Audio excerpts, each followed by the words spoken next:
والضراء والكاظمين الغيظ والعافين عن الناس والله يحب المحسنين. قال النبي صلى الله عليه وآله وسلم: اللهم إني أحبهما وأحبهما وأحب من يحبهما أو كما قال النبي صلى الله عليه وآله وسلم: من أحب هذين أبوهما وأمهما كان معي درجتي في يوم القيامة أو كما قال. صدق الله العظيم وصدق رسوله النبي الكريم الأمين المكين الرؤوف الرحيم. نحن على ذلك من الشاهدين والشاكرين والطيبين والطاهرين والحمد لله رب العالمین. بندہ پروردگارم امت احمد نبی دوست دارم چار یارم تابع اولاد علی مذہب حنفیہ دارم ملت حضرت خلیل خاک پائے غوث اعظم زیر سائے ہر ولی. ان اللہ و ملائکتہ یصلون علی النبی یا ایھا الذین آمنوا صلوا علیہ وسلموا تسلیما. میرے ساتھ با آواز بلند درود و سلام کا نذرانہ پیش کریں. اللہم صلی علی سیدنا و مولانا محمد وعلی آل سیدنا و مولانا محمد وبارک وسلم وصلی علیہ. الصلاۃ والسلام علیک یا سیدی یا رسول اللہ وعلی آلک و صحابک یا سیدی یا حبیب اللہ. الصلاۃ والسلام علیک یا سیدی یا خاتم النبیین وعلی آلک و صحابک یا سیدی یا رحمۃ للعالمین. الصلاۃ والسلام علیک یا سیدی یا نور العینین وعلی آلک و صحابک یا سیدی یا جد الحسنین. ربی اشرح لی صدری ویسر لی امری واحلل عقدۃ من لسانی یفقہوا قولی. تمام تعریفیں تمام حمد و ثنا اس ذات کے لیے، وہ ذات جو خالق کائنات بھی ہے، مالک کائنات بھی ہے، رب العالمین بھی ہے، احسن الخالقین بھی ہے. ان اللہ علی کل شیء قدیر کی حمد و ثنا کے بعد حضور سرور کونین نبی الحرمین صاحب مشرقین والمغربین حضور نور مجسم شفیع معظم تاجدار مدینہ راحت و قلب و سینہ صاحب معطر پسینہ باعث نزول سکینہ قائد المرسلین و خاتم النبیین احمد مجتبی جناب محمد مصطفیٰ کے دربار کو ہر بار دربار میں ہدیتاً تحفتاً عقیدتاً محبتاً نذراناً درود شریف پڑھنے کے بعد دعا گو ہوں کہ میرا پڑھنا اور آپ کا سننا اللہ پاک اپنے دربار لمجزن میں قبول و منظور فرمائے. اللہ پاک امام الانبیاء کے وسیلہ جلیلہ سے ہم تمام مسلمانوں کو اپنے گھر بیت اللہ اور گنبد خضرا کا دیدار نصیب فرمائے. حضرت صلی اللہ تعالی علیہ وآلہ وسلم نے حسنین کریمین کی طرف دیکھ کے اشارہ فرمایا: اے اللہ میں ان دونوں سے محبت فرماتا ہوں، اے اللہ تو بھی ان سے محبت فرما، اور میرا جو امتی قیامت تک میرے نواسوں سے محبت کرے گا میرے مالک وہ تیرا بھی محبوب ہوگا، تیرے مصطفیٰ کا بھی محبوب ہوگا. دوسری حدیث پاک میں سرکار دو عالم نے انتہا فرما دی. آپ نے کہا کہ اے اللہ میں حسنین کریمین سے محبت فرماتا ہوں، جو حسنین کے بابا مولا علی سے محبت کرے، حسنین کی والدہ فاطمہ الزہرا سے محبت کرے گا، قیامت کے دن اکیلا نہیں میں محمد کے ساتھ مل کر خدا کی جنت میں داخل ہوگا. اللہ پاک اپنی عظیم الشان کتاب قرآن پاک فرقان حمید برہان رشید میں ان لوگوں کا ذکر فرما رہا ہے ينفقون فی السراء والضراء، جو اللہ کی راہ میں خوشی میں غم میں خرچ کرتے ہیں، والقاظمین الغیظ اور غصے کو پی جاتے ہیں، والعافین عن الناس اور لوگوں سے درگزر کرتے ہیں. ماہ مبارک ماہ سفر المظفر ہے. 28 سفر المظفر کو شبیہ رسول، خوشبو رسول، جگر گوشہ رسول، نور بطول حضرت سیدنا امام حسن مجتبی رضی اللہ تعالی عنہ کی شہادت باسعادت ہے. حضرت امام حسن مجتبی مولا علی شیر خدا سیدہ طیبہ طاہرہ حضرت فاطمہ رضی اللہ تعالی عنہا کے بڑے صاحبزادے اور حضرت امام حسین کے برادر اکبر اور سرکار دو عالم صلی اللہ تعالی علیہ وآلہ وسلم کے بڑے نواسے ہیں۔ افسوس کی بات یہ ہے، میں عوام اہل سنت کی طرف بالخصوص جو اہل علم ہے ان کی توجہ لوں گا۔ آپ نے دیکھا ہے کہ ماہ محرم الحرام آتا ہے، ذکر حسین بھی ہوتا ہے، امام حسین کے نام کی محفل بھی ہوتی ہے، بی بی پاک کا ذکر ہوتا ہے، بی بی بطول کا ذکر ہوتا ہے، مولا کائنات کا ذکر ہوتا ہے، بلکہ ان کے ہاں تو دور کی بات رہی، اہل سنت و جماعت امام حسین کے نام پہ سبیل بھی جاری کرتے ہیں، ختم بھی دیتے ہیں، درود شریف کا ختم بھی پیش کرتے ہیں، یعنی طرح طرح کے وہ نیک کام کرتے ہیں۔ امام حسین کا دن منایا جاتا ہے، بی بی بطول کا دن منایا جاتا ہے، مولا علی شیر خدا کا دن منایا جاتا ہے، لیکن اسی مولا علی شیر خدا کا بڑا بیٹا اور امام حسین رضی اللہ تعالی عنہ کے بڑے بھائی کا کوئی دن نہیں مناتا۔ نہ اہل سنت و جماعت میں لوگ مناتے ہیں، نہ ہی اہل تشیع میں کوئی ایسے لوگ ہیں جو امام حسن مجتبی کا دن منائیں۔ وجہ کیا ہے وہ میں وجہ آگے بتاؤں گا۔ اور اگر کسی کے ذہن میں یہ ہے کہ اہل بیت اطہار سے محبت کر کے میں جنت میں جاؤں گا، اس میں کوئی شک نہیں ہے، لیکن اہل بیت میں آپ نے امام حسین کو لے لیا، بی بی پاک کو لے لیا، مولا علی مرتضیٰ کو لے لیا، اللہ کے رسول کو لے لیا، 12 ائمہ کو لے لیا، بیچارے اس امام حسن مجتبی کا کیا قصور ہے کہ آپ اس کا نام لینا بھی گوارا نہیں کرتے؟ اور یہ بات ذہن میں رکھیے گا، کل قیامت کے دن دربار لگا نا، اور بی بی نے ہم سے یہ سوال کر دیا، سنیو بتاؤ میرے بڑے بیٹے کا قصور کیا تھا؟ میرے بیٹے کا ایسا کون سا جرم تھا کہ چھوٹے کا تم نے ذکر بھی کیا، محفلیں بھی ہوئی ہیں، پورا اہتمام کیا، میرے بڑے بیٹے کا تم نے نام ہی نہیں لیا؟ میں اس راولپنڈی میں بیٹھا ہوں، آپ دیکھنا 28 صفر کو جو ہے نا اتوار میرے خیال میں دن باندھا ہے، پورے راولپنڈی میں سوگ ہوگا، نہ آپ کو کوئی محفل نظر آئے گی، نہ آپ کو کوئی جلوس نظر آئے گا، نہ آپ کو کوئی سبیل نظر آئے گی۔ وجہ یہ صرف اور صرف ایک غیروں کی سازش تھی، اور اس سازش میں ہم سب مسلمان جو ہے نا وہ شامل ہو گئے۔ اور یہ بھی ذہن میں رکھ، قرآن پاک کی جتنی بھی آیتیں اہل بیت اطہار کے حوالے سے ہیں، قُلْ لَا أَسْأَلُكُمْ عَلَيْهِ أَجْرًا إِلَّا الْمَوَدَّةَ فِي الْقُرْبَى، اے حبیب میں آپ سے کچھ نہیں مانگتا مگر میری اہل بیت سے مودت کرو۔ کسی بھی مفسر سے آپ سوال کریں اس آیت کریمہ میں امام حسن ہیں کہ نہیں ہیں؟ قرآن پاک کی دوسری آیت لے لیں، وَيُطَهِّرُكُمْ تَطْهِيرًا، اللہ تمہیں خوب اور پاک صاف کرنا چاہتا ہے۔ اے نبی کے گھر والوں، اس سے پوچھیں کیا اس آیت کریمہ میں پینتن پاک ہے؟ اگر پینتن پاک ہے تو اس امام حسن مجتبی کا ذکر کیوں نہیں؟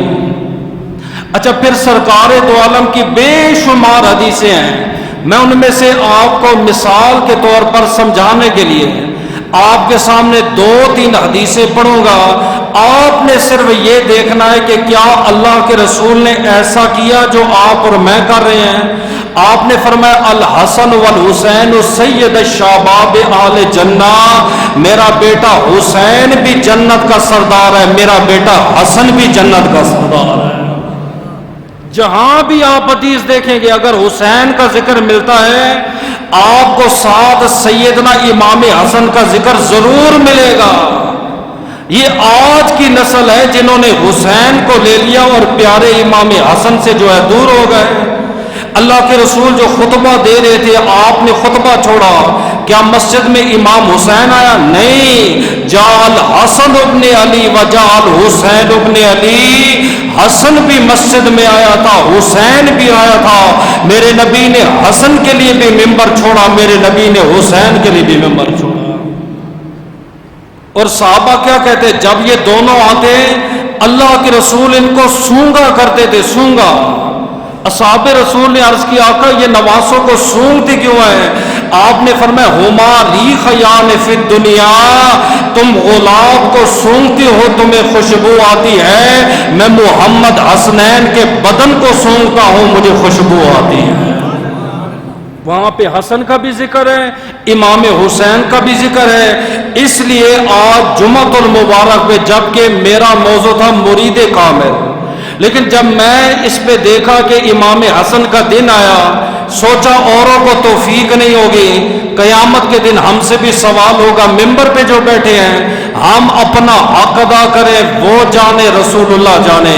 آج کی گفتگو امام حسن مجتبی کی ذات بابرکات پر ہوگی اور بالخصوص ان کی شہادت بھی ہوگی۔ اس سے پہلے اللہ کی بارگاہ میں دعا ہے، اللہ مجھے حق سچ بیان کرنے کی، آپ کو سننے کی، سنا کر اس پر پیرا عمل ہونے کی توفیق عطا فرمائے۔ حضرت اسماء بنت امیس رضی اللہ تعالی عنہا صحابی رسول ہے، وہ کہتی ہے جب امام حسن مجتبی کی ولادت ہوئی، میں امام حسن مجتبی کو کپڑے میں لپیٹا، میں اللہ کے رسول کی بارگاہ میں لے آئی، سب سے پہلے میرے اور آپ کے نبی نے امام حسن مجتبی کے کانوں میں آذان دی۔ ساری زندگی نبی نے 2 مرتبہ آذان دی ہے، ساری زندگی نہیں دی ہے۔ ایک مرتبہ اللہ کے رسول نے سفر میں دی اور دوسری مرتبہ اللہ کے رسول نے امام حسن تے حسین کے کانوں میں دی۔ وجہ جبکہ خود نبی فرماتے رہے آذان دو، آذان کا ادب احترام کرو، اور خود سرکار نے آذان کیوں نہیں دی؟ علماء کہتے وجہ یہ ہے عام بندہ مسجد میں اگر کہیں حی علی الصلاۃ حی علی الفلاح، آذان کو سن کر کوئی مسجد میں نہ آئے وہ کافر نہیں ہوتا، لیکن سرکار آذان دے اور آذان کو سننے کے باوجود کوئی مسجد میں نہ آئے وہ دائرے اسلام سے خارج ہو جاتا ہے۔ اور دوسری اور اہم وجہ یہ ہے کہ اللہ کے نبی نے آذان کیوں نہ دی؟ وہ کہتے یہ نبی صرف انسانوں کا نہیں، مسلمانوں کا نہیں، یہ جانوروں کا نبی ہے۔ اگر یہ نبی ایک مرتبہ کہہ دیتا مسجد میں حی علی الصلاۃ، مدینے میں کوئی جانور نہ رہتا، ہر جانور دوڑ کے مصطفیٰ کے قدموں میں جمع ہو جاتا۔ اور پھر نبی نے فرمایا جب مؤذن آذان دیتا ہے اس کی آواز جہاں تک جاتی ہے اس کی آواز پر لوگ گواہ ہو جاتے ہیں۔ زمین نے سنی، زمین گواہ ہے، دیواروں نے سنی، دیوار گواہ ہے، مسجد کی دیواریں گواہ ہے، ممبر گواہ ہے، محراب گواہ ہے، انسان گواہ ہے۔ میں قربان نہ جاؤں حسن تیرے مقدر پہ، قیامت کے دن کوئی کس کی گواہی دے رہا ہوگا؟ اور حسن کے کان گواہی دیں گے ہمارے نانا نے ہمارے کانوں میں آذان دی تھی۔ تھوڑی سی آواز کو پھر اللہ کے رسول نے فرمایا اس کا نام کیا رکھا؟ عرض کی اللہ کے رسول مولا علی شیر خدا نے اس کا نام رکھا ہے حرب۔ حرب کہتے ہیں جنگ لڑنے والا، یا حرب کہتے ہیں جنگ جو کو، جنگی آدمی کو۔ اللہ کے رسول نے فرمایا نہیں، اس کا نام حرب نہیں، اس کا نام حسن رکھو۔ پھر امام حسن مجتبی کا دوسرا بیٹ بھائی پیدا ہوا، عرض کی اللہ کے رسول اس کا کیا نام رکھیں؟ آپ نے فرمایا اس کا نام حسین رکھو۔ اصحاب رسول نے عرض کی آقا آج سے پہلے ہم نے یہ 2 نام نہیں سنے، نہ ہم نے حسن کا نام سنا نہ ہی ہم نے حسین کا نام سنا۔ آپ نے فرمایا سنو گے کیسے؟ الحسن والحسین من اسماء آل جنہ، حسن بھی جنتیوں کا نام ہے، حسین بھی جنتیوں کا نام ہے۔ اور آگے کیا فرمایا؟ بات یہاں تک نہیں ہے، ان اللہ یحب الاسم الحسن والحسین فرمائے قیامت تک جو امتی اپنے بیٹے کا نام حسن رکھے گا یا حسین رکھے گا وہ خدا کا بھی محبوب ہوگا، مصطفیٰ کا بھی محبوب ہوگا۔ آپ کے دو لقب جو ہیں نا بڑے مشہور ہیں، آپ نے اس پہ غور کرنا ہے۔ لوگ تو ذکر بھی نہیں کرتے نا۔ سب سے پہلا لقب ہے آپ کا خوشبو رسول، رسول اللہ کی خوشبو۔ یہ لقب آپ کو کیوں ملا؟ صحابہ کہتے ہیں کہ جب بھی ہمیں نبی کو تلاش کرنا ہوتا ہم صحابہ سے نہ پوچھتے ہیں، ہاں بھی بتاؤ اللہ کے نبی کہاں پہ ہے، آمنہ کا لال کہاں پہ ہے؟ وہ کہتے ہمیں پتہ چل جاتا۔ کسی نے پوچھا وہ کیسے؟ فرمایا جس گلی سے اللہ کے رسول کا گزر ہوتا وہاں سے عنبر تے کستوری کی خوشبو آتی، ہم سمجھ جاتے آمنہ کا لال یہاں سے گزرا۔ معراج کی رات حضور فرماتے میں آسمانوں پر گیا، آسمانوں کی سیر کر کے واپس آیا، اتنا طویل سفر ہے، سفر میں تھکاوٹ ہوتی ہے، تھکاوٹ میں پسینہ آتا ہے۔ آپ فرماتے جب میرے بدن عطر سے پسینہ نکلا اللہ نے میرے پسینے سے گلاب کے پھول کی تخلیق فرما دی۔ اور امام حسن مجتبی کو لقب ملا خوشبو رسول۔ کیوں؟ صحابہ کہتے خدا کی عزت کی قسم ہے جو خوشبو ہمیں اللہ کے رسول کے بدن سے آتی وہی خوشبو ہمیں امام حسن مجتبی کے بدن سے آتی، جن کے پاس صرف سرکار کا ایک بال ہے، ایک بال کو لے کر دکھاتے ہیں میرے پاس نبی کا منہ مبارک ہے، میرے پاس نبی پاک کی چادر تطہیر ہے، میرے پاس نبی پاک کا کرتا مبارک ہے۔ لوگ دیکھنے کے لیے تڑپتے ہیں، وہ حسن مجتبی کا تو ذکر نہیں کرتا۔ صحابہ کہتے خدا کی قسم ہے اس کے جسم سے ایسے خوشبو آتی جیسے اللہ کے رسول کے جسم سے خوشبو آتی۔ دوسرا آپ کو لقب ملا شبیہ رسول، نبی پاک کے ساتھ نبی پاک سے مشابہت رکھنے والا۔ یہ لقب کیوں ملا؟ مولا علی شیر خدا نے امام حسن مجتبی کو اٹھایا، حضرت ابو بکر صدیق نے کہا اے علی ایک بات بتاؤ۔ فرمایا کیا؟ فرمایا یہ آپ کے مشابہ نہیں ہے، یہ میرے لجپال نبی کے مشابہ ہے۔ اور علماء کیا لکھتے ہیں؟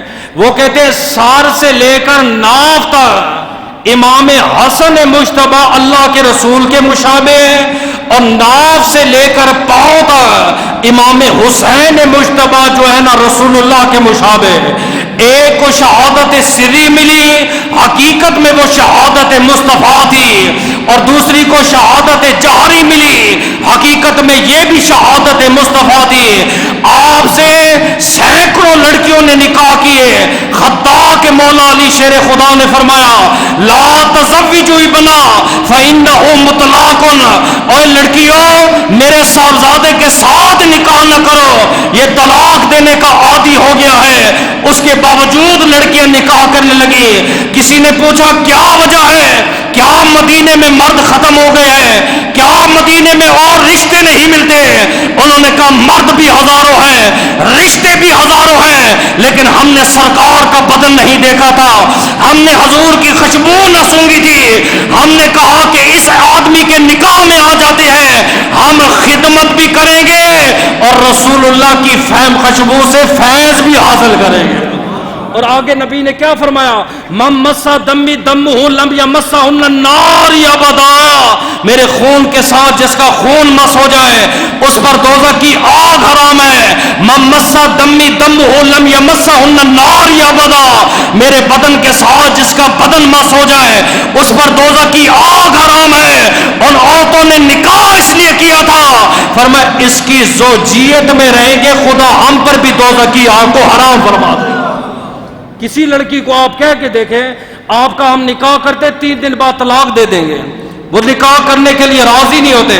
حتیٰ کہ آج کے دور میں کسی لڑکی کا نکاح رکھا جاتا ہے سب سے پہلے اہل علم کہتے استخارہ کرو، یہ استخارہ ٹھیک ہے ہم رشتہ کریں گے، کہیں بچی کا گھر برباد نہ ہو جائے، بچی کا خاندان برباد نہ ہو جائے، بچی کو طلاق نہ ہو جائے۔ ان عورتوں کو علم بھی تھا یہ 3 دن بعد ہمیں طلاق دے دے گا، اس کے باوجود نکاح کیا ہے۔ کیوں؟ فرمایا یہ شبیہ رسول ہے، اس کے بدن سے رسول اللہ کی خوشبو آتی ہے، ہم سے تو وہ بہتر ہے۔ حسین آیا تو یا حسین، علی پاک کا ذکر یا علی مدر، فاطمہ الزہرا کا دن ہے، دن منایا، امام حسن مجتبی پر ماتم، سول کوئی ذکر کرنے والا نہیں، اس میں پیر بھی شامل ہے، اس میں بڑے بڑے علماء بھی شامل ہیں، جو چھتر قیامت کے دن یزید کو لگیں گے یہی چھتر ان پیروں کو بھی لگیں گے۔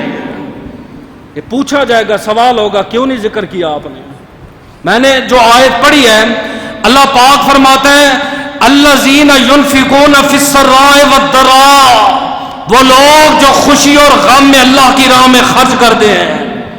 اس آیت پہ اگر اترے ہیں تو امام حسن مجتبی، والقاظمین الغیظ، اور غصے کو پی جاتے ہیں، عمل کیا ہے تو امام حسن مجتبی نے، والعافین عن الناس، لوگوں سے درگزر کرتے عمل کیا تو امام حسن مجتبی نے۔ حج کے لیے جا رہے ہیں، راستے میں قافلہ رک گیا، آپ نے وزیر سے پوچھا کیا ہوا؟ اس نے کہا حضرت راشن ختم ہو گیا، ہمارے پاس پینے کے لیے پانی نہیں، کھانے کے لیے ہمارے پاس کھانا نہیں، جانور بھی بھوکے ہیں، بچے بھی بھوکے ہیں۔ امام حسن مجتبی نے کہا یہیں پڑاؤ کر لو۔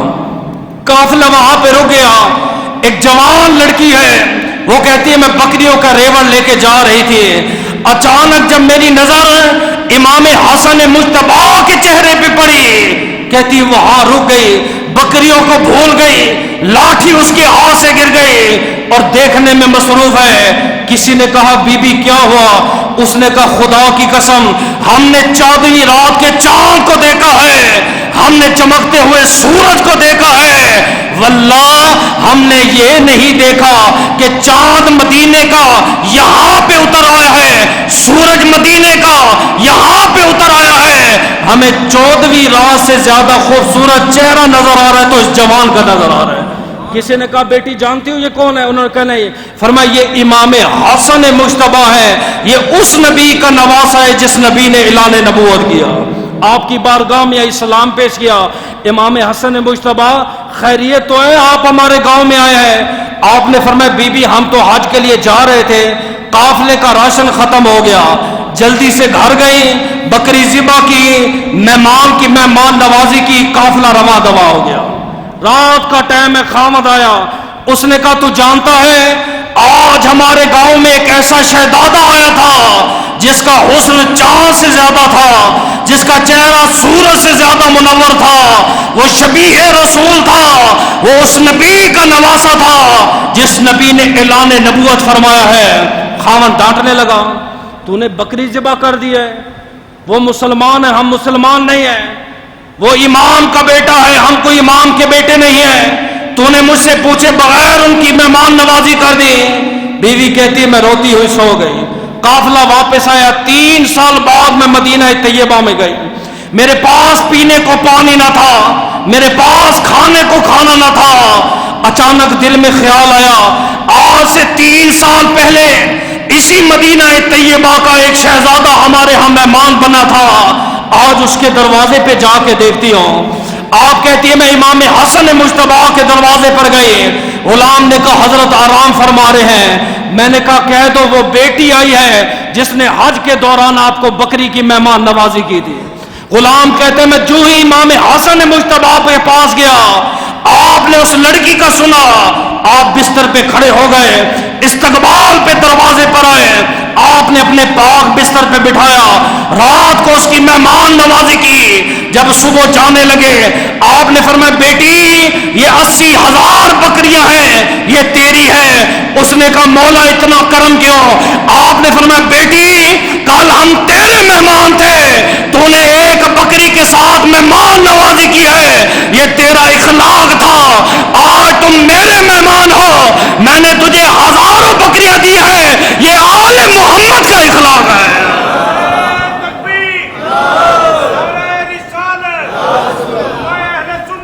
اللہ فرماتا ہے الذین ینفقون، یہ لوگ اللہ کی راہ میں خرچ کرتے ہیں، والقاظمین الغیظ، اور غصے کو پی جاتے ہیں، آپ کا ایک قول ہے، آپ کہتے ہو نا میرا دشمن اگر مجھے پتھر مارے گا میں اینٹ کے ساتھ جواب دوں گا، یہ میرے نبی کی سنت نہیں۔ میرا پتھر، میرا دشمن مجھے ایک گالی دے گا میں 4 گالیاں دوں گا، یہ آل محمد کا طریقہ نہیں۔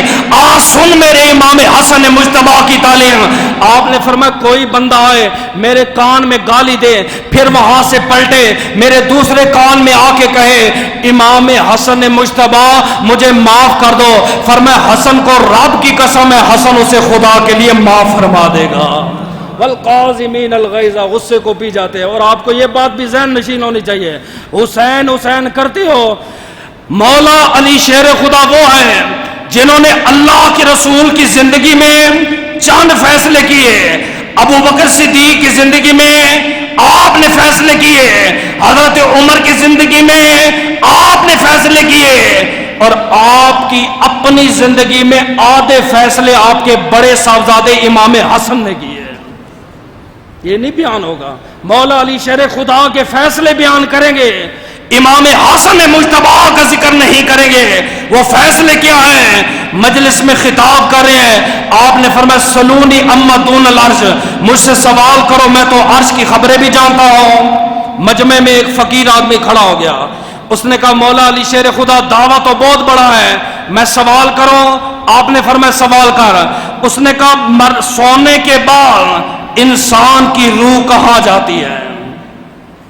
آپ نے فرمایا آگے چل۔ اس نے کہا میرا دوسرا سوال یہ ہے، بچہ بعض دفعہ ددیال کے مشابہ ہوتا ہے اور بعض دفعہ ننیحال کے مشابہ ہوتا ہے، وجہ کیا ہے؟ آپ نے فرمایا اگلا سوال کر۔ اس نے کہا بعض دفعہ بندہ بات کر رہا ہوتا ہے، جیسے ہم خطاب کر رہے بھول جاتے ہیں، بات کرتے کرتے بندہ بھول جاتا ہے، ایسا کیوں ہوتا ہے؟ آپ نے فرمایا اگلا سوال کر۔ اس نے کہا بس میرے یہ 3 سوال ہیں۔ آپ نے فرمایا بس یہ 3 سوال ہیں، مطمئن ہو جائے گا؟ اس نے کہا ہاں۔ آپ نے فرمایا حسن کھڑے ہو، سائل کے سوالوں کے جواب دو۔ جی مولا علی شیر خدا اپنی زندگی حیات میں اپنے منبر پہ اپنے بڑے بیٹے کو بٹھا کے فیصلے کرواتے تھے۔ دنیا کو پتہ چلے کہ میرا بیٹا اس قابل ہے، اس دنیا نے تو اس کا نام ہی چھپا لیا ہے، اس کا ذکر ہی حذف کر دیا ہے، کوئی اس کے نام کا ختم دینے کے لیے تیار نہیں ہے۔ بیچارے کا قصور کیا وہ میں بیان کرتا ہوں۔ آپ نے فرمایا سائل سوال دوہرا، میں ساتھ ساتھ جواب دوں گا۔ اس نے کہا میرا پہلا سوال یہ ہے، سونے کے بعد انسان کی روح کہاں جاتی ہے؟ آپ نے فرمایا روح کی 2 قسمیں ہیں، ایک ہے روح سلطانی اور دوسری ہے روح حقیقی۔ روح سلطانی کیا ہے؟ آپ بستر پہ ہیں، بعض دفعہ دیکھ رہے ہوتے میں مدینے میں ہوں، آپ دیکھ رہے ہوتے میں مکہ میں ہوں، آپ دیکھ رہے ہوتے میں حجر اسود کے پاس ہوں، جسم تو پاکستان میں ہے، پھر آپ وہاں کیسے گئے؟ علماء کہتے ہیں جسم یہاں پہ روح سلطانی گئی ہوئی ہے، اور بعض دفعہ آپ کو ماں اٹھانے آتی ہے، آپ کو باپ اٹھانے آتا ہے، آپ نہیں اٹھتے، وہ کہتے بچہ گہری نیند سویا، نہیں، اس کی روح سلطانی اس کے جسم سے دور ہے، آنے میں تھوڑی تاخیر ہوتی ہے، جیسے جسم میں آتی ہے بندہ اڑ جاتا ہے۔ آپ نے فرمایا مرنے سونے کے بعد روح زمین آسمان کے درمیان معلق رہتی ہے، اگر موت کا فیصلہ ہو تو اوپر چلی جاتی ہے عالم ارواح میں، جس زندگی باقی ہو تو جسم میں لوٹ آتی ہے۔ قال صدقتا، اس نے کہا حسن صحیح جواب دیا ہے۔ آپ نے فرمایا دوسرا سوال کر۔ اس نے کہا بچہ بعض دفعہ ددیال کے مشابہ ہوتا ہے، بعض دفعہ ننیحال کے مشابہ ہوتا ہے، وجہ کیا ہے؟ بعض دفعہ 7ویں پیڑھی پہ چلا جاتا ہے، مرد ایسی شک کرنے لگ جاتے ہیں۔ آپ نے فرمایا سنو، اگر باپ کا خون عورت کے خون پہ غالب آ جائے بچہ ددیال کے مشابہ ہوتا ہے، اور ماں کا خون اگر باپ کے خون پر غالب آ جائے بچہ ننیحال کے مشابہ ہوتا ہے۔ قال صدقتا، آپ نے سچ کہا۔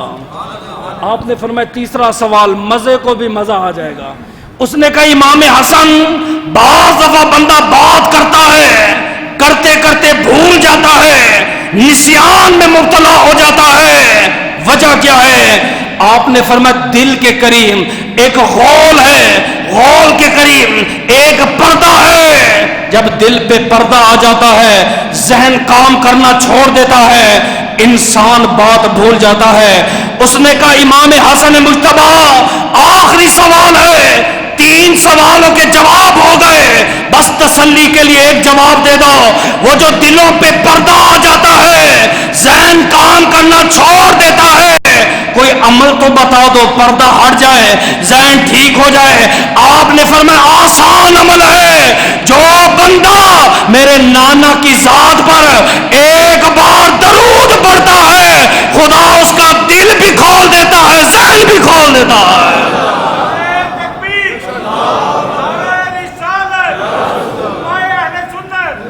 باب العلم کا بیٹا ہے بھائی، ایسے تھوڑی ہے۔ مولا علی شیر خدا کا بیٹا ہے، جس کو گھٹی میرے نبی نے دی ہے، جو میرے نبی کی گود میں کھیلا ہے، جس کو چلنا میرے سرکار نے سکھایا ہے، جس کو سجدے میں اللہ کے رسول نے سر نہیں اٹھایا۔ کہیں میرا بیٹا امام حسن گر نہ جائے۔ صحبت رسول کا اثر تو ہونا ہے۔ اب آپ کی جو شہادت کا سبب بنا، وہ جو سبب تھا آج تک لوگ اس کا بدلہ لے رہے ہیں، اس کی وجہ آپ نے سمجھنی ہے۔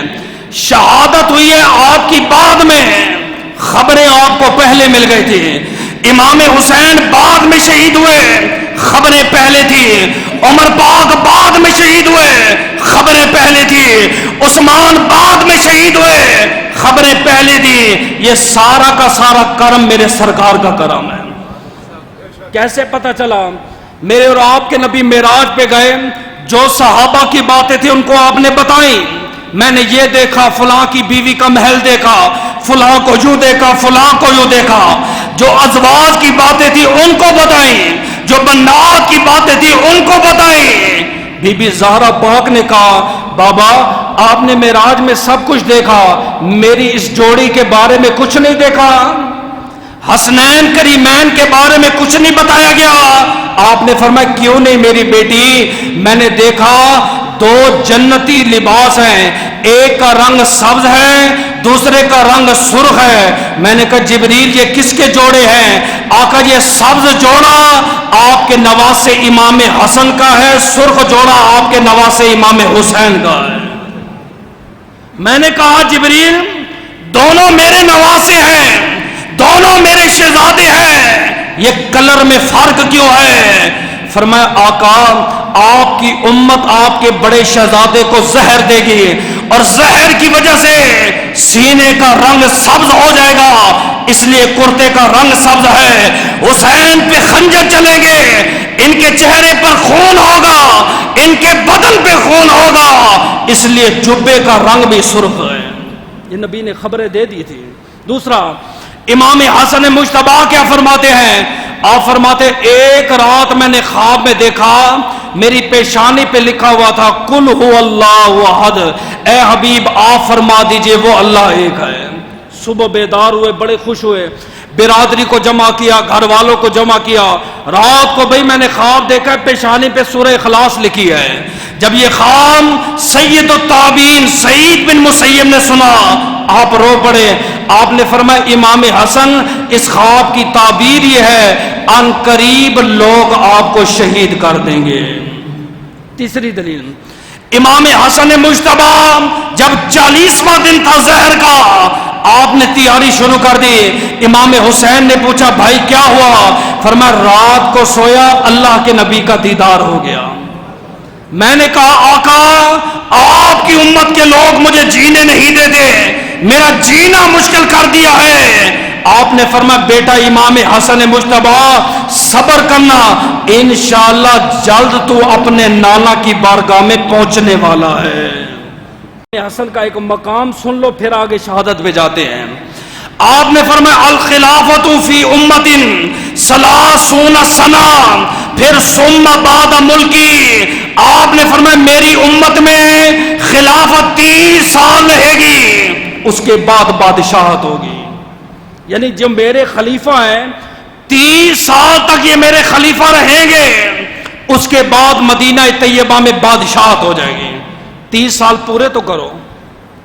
ابو بکر صدیق کم و بیش 2 سال، حضرت عمر کے لگاؤ، عثمان کے لگاؤ، حیدر کرار کے لگاؤ، بڑے بڑے تاریخ دان کو بلاؤ، بڑے بڑے ریاضی دان کو بلاؤ، دل کا زور بھی لگائیں، ٹوٹل بنتے ہیں 29.5 سال.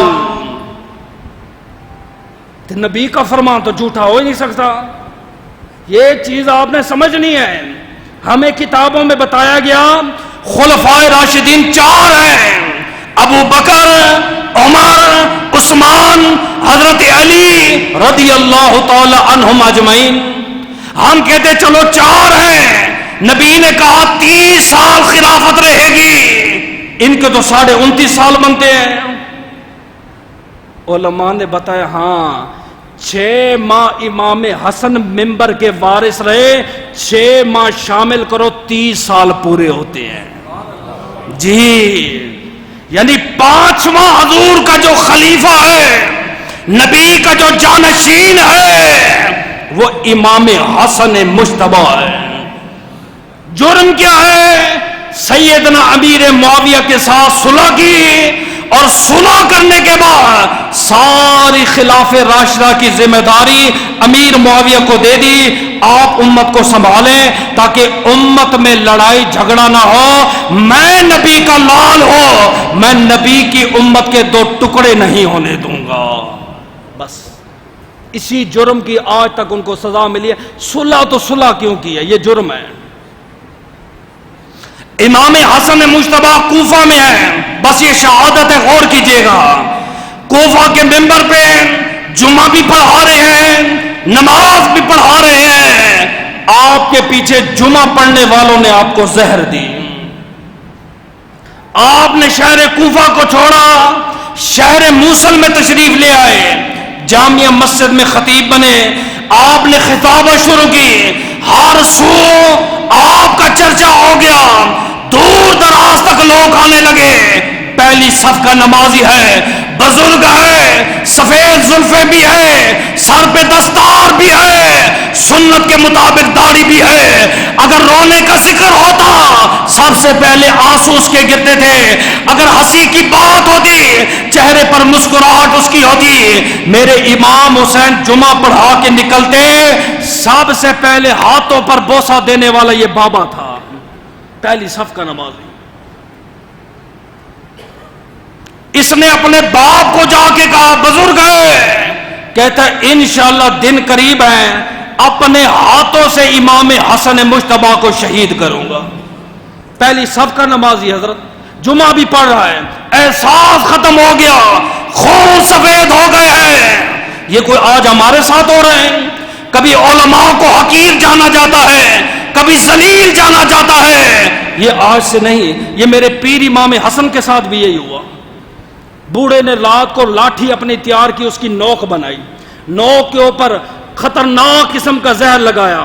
نابینا ہے، چلتا چلتا آیا. نابینے آدمی میں سماعت کی طاقت ہم سے زیادہ ہوتی ہے، سنتا وہ ہم سے زیادہ ہے، محسوس کرنے کی طاقت وہ ہم سے زیادہ ہوتی ہے. آیا، اسے پتہ چل گیا خوشبو رسول بیٹھے ہیں، امام حسن بیٹھے ہیں. قریب ہوا، لاٹھی آپ کے پاؤں پہ رکھ کے دبائی، آپ کی چیخ نکلی. اس نے کہا حضرت معذرت، مجھے پتہ ہی نہیں ہے آپ بیٹھے ہوئے ہیں. آپ نے فرمایا کوئی بات نہیں. جیسے ہی پیچھے ہٹا، امام حسن کے چہرے کا رنگ متغیر ہو گیا. مریدوں نے پوچھا حضرت کیا ہوا؟ آپ نے فرمایا میرے جگر میں درد ہو رہا ہے، میرا دل کانپ رہا ہے. جب پاؤں دیکھا اتنا سوج گیا، لوگ دوڑے، ہم اس بابے کو پکڑیں گے، اس نابینے کو گرفتار کریں گے. آپ نے فرمایا ٹھہر جاؤ اور اس کو کچھ نہیں کہنا. فرمایا یہ آنکھوں کا اندھا نہیں، دل کا اندھا ہے. یہ میرا جملہ سمجھ کے جانا. حضرت وہ کیسے؟ آپ نے فرمایا کوئی بندہ اگر نماز میں آل محمد پہ درود نہ پڑے خدا نماز ہی قبول نہیں فرماتا. لاکھ حج کرے، لاکھ عبادتیں کرے، دل میں آل محمد کا ویر ہو، آل محمد کا بغض ہو، اس کے حج منہ پہ مار دیے جائیں گے، اس کی تمام عبادتیں منہ پہ ماری جائیں گی. فرمایا پڑھتا نماز ہے، دل میں آل محمد کا بغض ہے، دل کا اندھا نہیں ہے تو اور کیا ہے؟ آپ مت سوچے آپ کی نمازیں کام آئیں گی، دل میں حسن حسین کا بوجھ ہے، کوئی نماز نہیں ہے، آپ کا کوئی روزہ نہیں ہے، آپ کی کوئی عبادت نہیں ہے، آپ درود تو چھوڑ کے دکھائیں نماز میں۔ آپ نے فرمایا نہیں، حضرت آپ پہ حملہ کر کے جا رہے ہیں، فرمایا سن لو مسلمانوں، کل میرے نبی کو پتھر لگے تھے، میرے نبی نے معاف کیا تھا، دنیا کو بتا دیا معاف کرنا نبی کی سنت ہے۔ آج حسن پہ اٹیک ہوا ہے، حسن معاف کر رہا ہے، دنیا کو بتا رہے معاف کرنا محمد عربی کی سنت ہے۔ آپ نے معاف کر دیا، یہ اور بات ہے۔ غلاموں نے پکڑا، غلاموں نے اسے قتل فی النار کر دیا، شہر موصل کو چھوڑا، دوسرے شہر میں آئے، ایک آدمی آگے بڑا عقیدت مند، حضرت میرے گھر میں آ جائیں، آپ میرے گھر میں آئیں، آل رسول ہیں، خون رسول ہیں، بڑا شرف ہوگا، بڑی عزت ہے، آپ ہمارے گھر میں آئیں۔ آپ چلے گئے، 3 دن کھانا کھاتے رہے، 3 دن الٹیاں آتی رہیں۔ چوتھے دن اس بندے نے دیکھا کہ امام حسن بہر ہیں، آپ نے دیکھا ایک گھوڑا آ رہا ہے، گھوڑے کے ساتھ ایک بیگ ہے، آدمی نہیں ہے۔ آپ نے جب بیگ کھولا اس میں 2 خط ملے، ایک خط اس کا تھا جس کے ہاں آپ مہمان تھے، لکھا ہوا تھا مروان، اور میں نے کئی خطرناک زہر دیا امام حسن پر لیکن اثر نہیں کیا، کوئی ایسا زہر بھیجو امام حسن مجتبی اٹھ نہ سکے۔ جوابی خط آیا، ساتھ ایک شیشی آئی ہے، کہا اس کا ایک قطرہ اگر ندی میں بہا دیا جائے، اونٹ بھی یہ پانی پیے، اگلا سانس نصیب نہ ہوگا۔ امام حسن مجتبی نے خط پڑھا، رو پڑے، آپ نے وہ شہر بھی چھوڑ دیا، دشمن کو معاف کر دیا۔ آپ نے کہا یہاں مشکل ہے، مدینہ طیبہ کی طرف روانہ ہو گئے۔ یہ جملہ میرا سن کے جانا، مدینہ طیبہ میں ہے، ایک بوتل آپ کے پاس ہے، بعض کہتے ہیرے کے ٹکڑے کر کے اس میں ڈالے گئے، بعض کہتے زہر دیا، آپ نے پیا، آپ جو ہے علیل ہو گئے۔ اب یہاں پہ اعتراض ہے جو آپ نے سمجھنا ہے، زہر کس نے دیا؟ گھر میں بندے کو زہر دیا جا رہا ہے، کون ہے مجرم؟ وہ حضرات کہتے ہیں معاذ اللہ سیدنا امیر معاویہ نے ایک لونڈی کو پیسے دیے، اس نے جا کے زہر دیا۔ دوسرا کہتے ہیں مروان بن حکم نے حضرت امام حسن کی بیوی جودہ بن اشد کو خریدا اور اس نے جا کے زہر دیا۔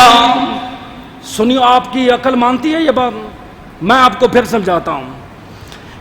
جودہ بنت اشد امام حسن کی بیوی ہے، مولا علی شیر خدا کی بہو ہے، فاطمہ الزہرا کی بہو ہے۔ تیرے گھر ماں بیٹیاں ہیں، میرے گھر ماں بیٹیاں ہیں، تیری ماں بیٹی کے بارے میں کوئی یہ بات کرے تو برداشت کرے گا؟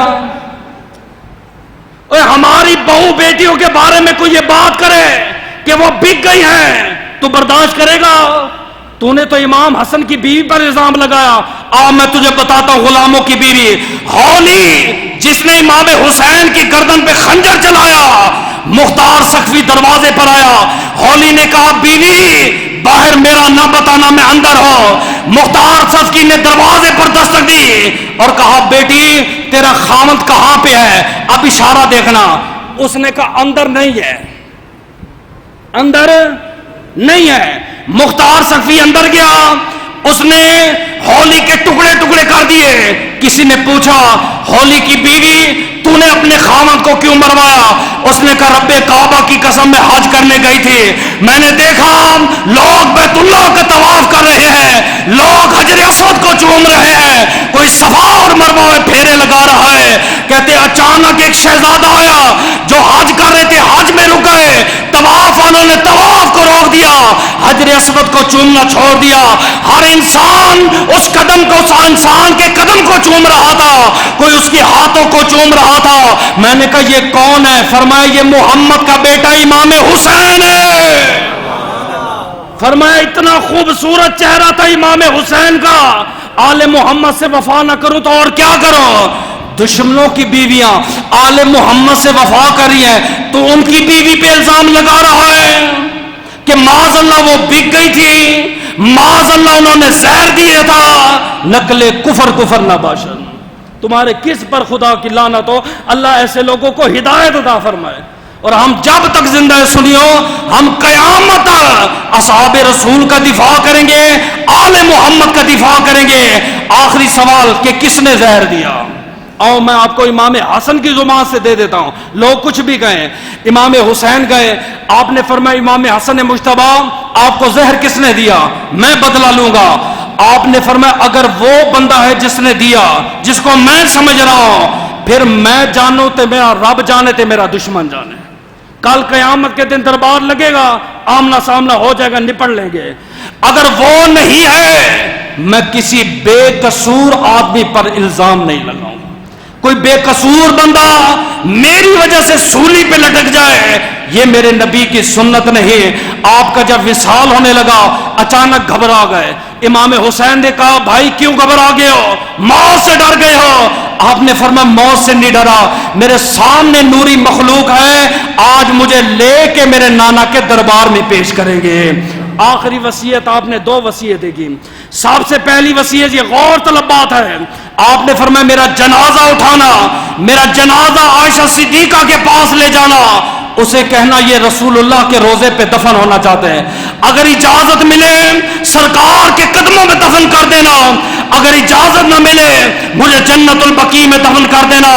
حضرت امام حسین میری ماں حضرت عائشہ کے پاس گئے، اے عائشہ صدیقہ، اے صدیق باپ کی صدیقہ بیٹی، میرے بھائی امام حسن کو شہید کر دیا گیا ہے، میرے بھائی امام حسن کی آخری وصیت تھی مجھے نانا جان کے قدموں میں دفن کر دینا۔ حضرت عائشہ رو پڑی۔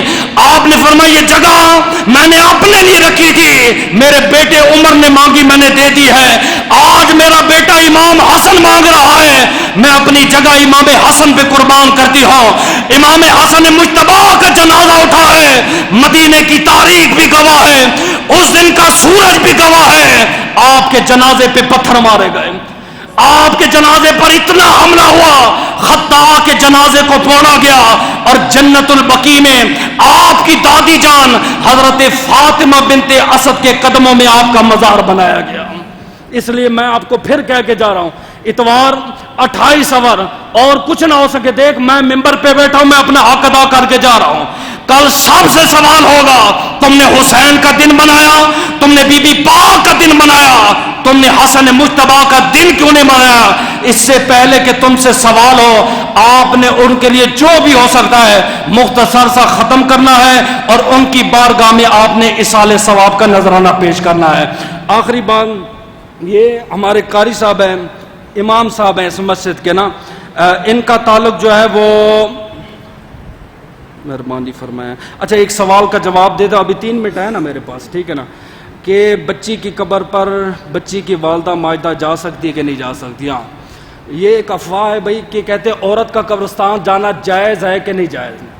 کچھ لوگوں نے یہ افواہ پھیلا دی معاذ اللہ کہ عورتیں جب قبرستان جاتی ہیں مردوں کو ننگی نظر آتی ہیں، یہ افواہ پھیلائی تاکہ عورتیں جو ہے نا باز آ جائیں۔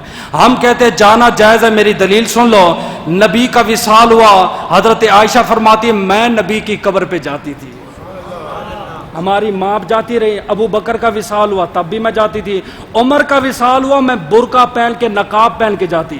پوچھا یہ کیا بات ہوئی؟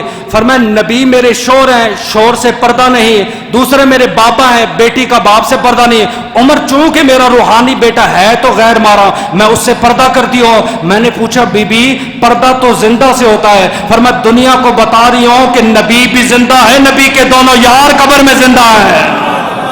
لہذا ہاں ایک بات ذہن میں رکھنا، وہ عورت قبرستان جائے گی، ایک اس کے ساتھ محرم ہو، دوسرا باپرد ہو، کوئی چیخ پکار نہ کرے، جائے، اگر بتی بھی قبر کے اوپر نہ لگائے، قبر کے اوپر آگ جلانا حرام ہے، باجرہ وغیرہ جو ہے وہ دائیں بائیں پھینکیں، اوپر نہیں، کیونکہ وہ پرندے بیٹھتے قبر پہ بیٹ کرتے، اس سے قبر آلودہ ہوتی ہے۔ جائے قدموں میں کھڑی ہو جائے، سورہ فاتحہ 3 مرتبہ، سورہ اخلاص اول آخر درود شریف پڑھ کے اس کو روح کو اصال ثواب کرے، یہ سنت طریقہ ہے۔ بس نہ جائے تو کوئی حرج نہیں، جائے تو ثواب ہے۔